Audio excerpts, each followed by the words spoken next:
Hi there. I know I've done this before, but I think it's time for me to do a What's in My Bag video again about my Micro Four Thirds kit. So, first of all, the bag. Now, I admit, being a bit of a cheapskate, I actually got this bag secondhand from a secondhand store. It's an actual Olympus pen bag.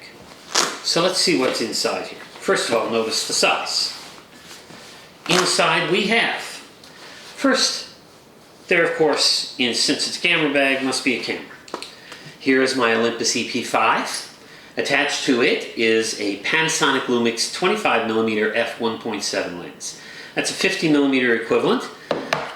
The camera is a 16 megapixel camera with 5-axis built-in body stabilization. So, very nice little picture-taking rig with a grip that includes a plate for an Arca Swiss type tripod.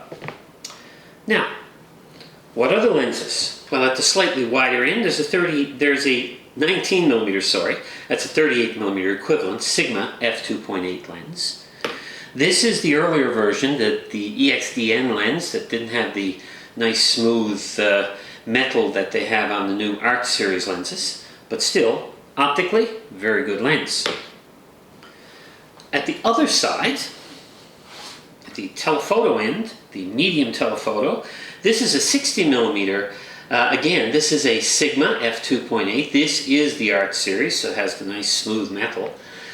This particular lens now is equivalent, therefore, to a 120mm lens on 35mm film, or full frame as they like to call it.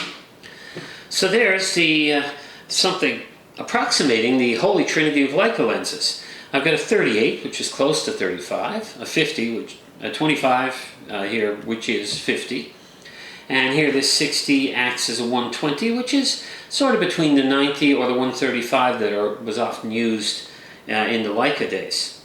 Now, what else do I have in here? Well, my only zoom, a 40 to 150. It's just a consumer grade zoom with a plastic lens mount, but it's quite sharp. At 40 to 150, that gives me the equivalent of 80 to 300. So this gives me a fair amount of reach with my Micro Four Thirds camera here. The next item in here, for those days when you don't want to use the screen on the back, I have an EVF. This is the VF3. It's the lowest resolution model that Olympus makes, but it does lock onto the camera and it's a very nice, neat, tidy design. Still a little large, does make the camera a little bulky, so I prefer not to use it unless I need to.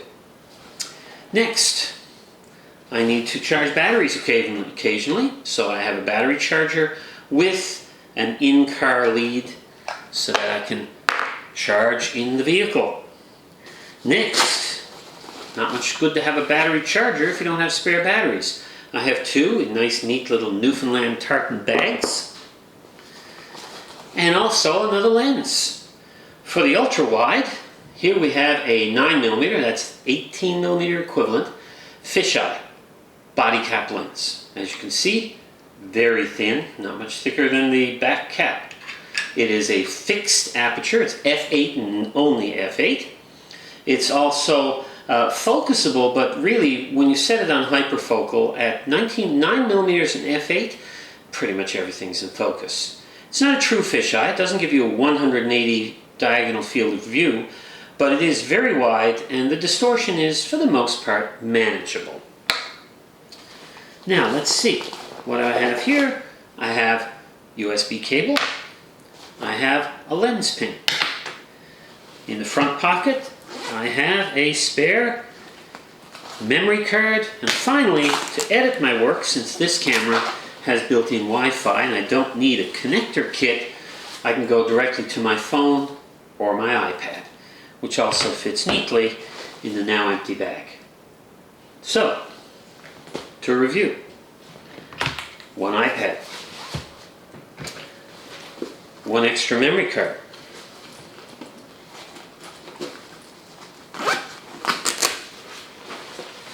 one battery charger with cable, one USB cable,